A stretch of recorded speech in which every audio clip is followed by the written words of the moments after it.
Aujourd'hui, dans Décideurs, j'ai grand plaisir à recevoir Christophe Carniel. Christophe Carniel est le président de Netia, société éditeur de logiciels en audiovisuel et en nouveaux médias. Christophe Carniel, bonjour. Bonjour, merci de me recevoir.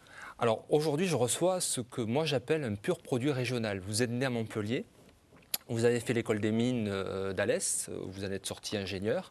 Et puis, vous avez d'abord eu une première expérience à qualité de salarié dans la société XIS.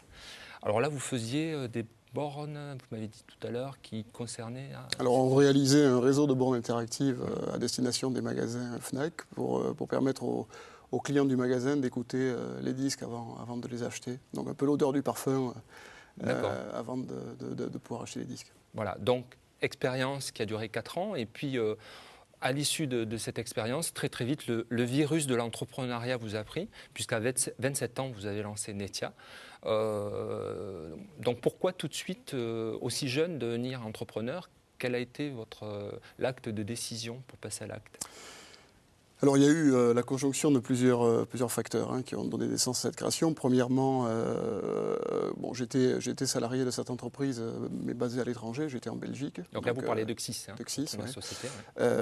Donc, envie de revenir dans cette région, quelque part. Deuxièmement, la société a connu des difficultés financières, donc elle a malheureusement arrêté son activité, donc je me suis retrouvé sans emploi. Plutôt que d'aller chercher une activité de salarié dans une entreprise régionale, je crois que j'ai simplement donné acte à mon virus, à mon envie d'entreprendre, à mon esprit d'entreprendre, donc avec Pierre Keflin, qui avait fait l'école des mines d'Alès avec moi et qui était salarié avec moi de l'entreprise précédente, on a décidé tous les deux de créer une entreprise Netia. Donc, et avec quel produit en démarrage? C'était déjà la même chose qu'aujourd'hui? Alors, vous faisiez la même chose? Je dirais on avait un peu le défaut des ingénieurs un peu techniques qui, malheureusement, aujourd'hui c'est un peu différent, mais à cette époque-là, voulaient donner naissance à une entreprise.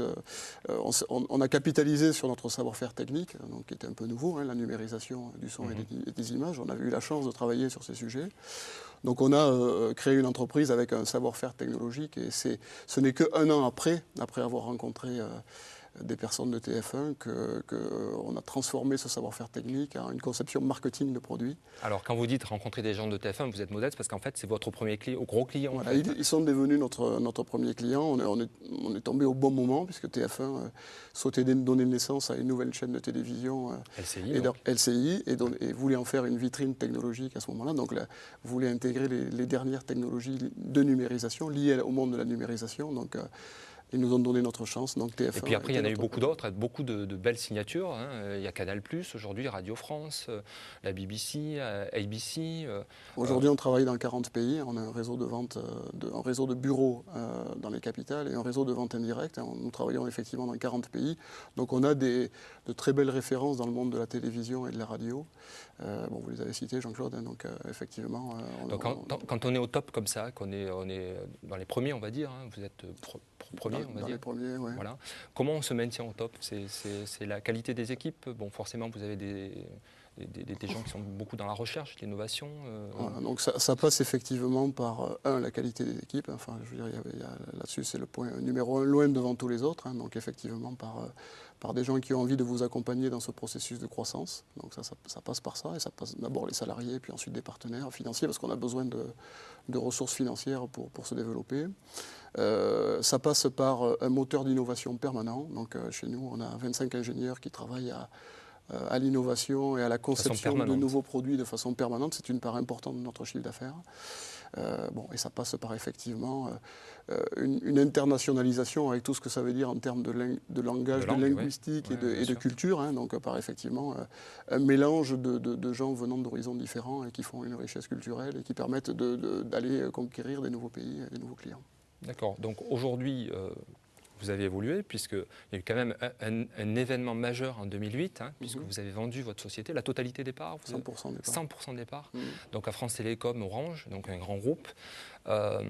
Pourquoi ce choix Est-ce que vous connaissez un petit peu, c'est pas forcément pour une opération financière, c'est pour donner une dimension autre aussi à Netia. C'était Alors, quoi bon, ce qu'il faut savoir, c'est qu'à la genèse de l'investissement financier, quand on fait appel à des partenaires financiers dont c'est le métier, s'établit de façon tacite un contrat avec ces partenaires financiers qui c'est leur métier. On s'engage quelque part, les fondateurs et dirigeants, on s'engage à leur trouver une issue à une échelle de 5 à 8 ans. Donc on sait au départ qu'il va y avoir une issue, il faut trouver une issue pour ces gens-là. Alors les issues, il n'y en a pas 36, hein, il y a trouver d'autres investisseurs financiers, aller en bourse. Bon, la bourse aujourd'hui, c'est pas forcément le bon moment, on va dire. Le meilleur moment d'y aller, et trouver un partenaire industriel.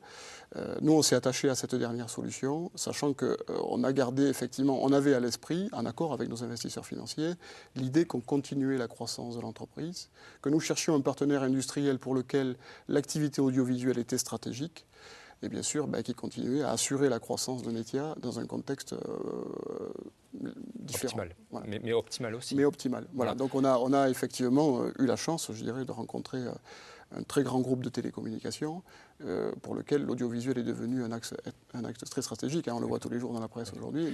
Mais est-ce que ça a changé les choses dans le quotidien, au niveau de l'organisation de l'entreprise, au niveau de voire des valeurs de l'entreprise? Est-ce que ça a modifié Alors en termes de valeurs, je ne pense pas que ça a modifié. En termes de quotidien, je ne pense pas que ça a modifié. Ce que ça a apporté, c'est qu'effectivement, cette petite entité de 70 personnes est vue comme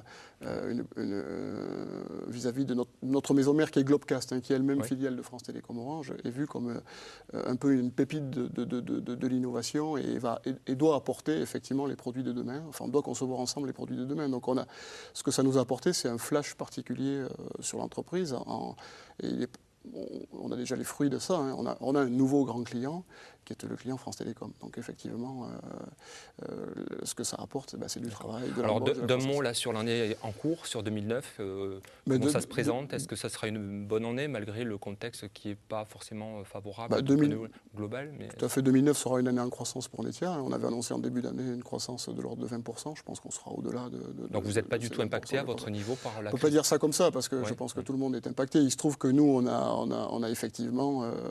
nos clients sont impactés parce que les chaînes de télévision et de radio sont en partie impactées par la crise. Hein. Bon, il se trouve que notre maison mère apporte un volume de travail supplémentaire qui vient compenser effectivement cette perte potentielle. Donc effectivement, on a continué à recruter cette année. On recrute d'ailleurs, on a un planning de recrutement de 6 personnes supplémentaires. Donc les gens qui nous écoutent, si jamais il y a des ingénieurs qui sont dans le domaine, ils peuvent vous envoyer des CV. Ils se dépêchent parce qu'on est en train de faire les recrutements aujourd'hui, mais effectivement, on a un planning de recrutement jusqu'à la fin de cette année. D'accord, très bien. Alors, vous êtes aussi engagé au niveau régional, hein, puisqu'on vous voit président de différentes associations.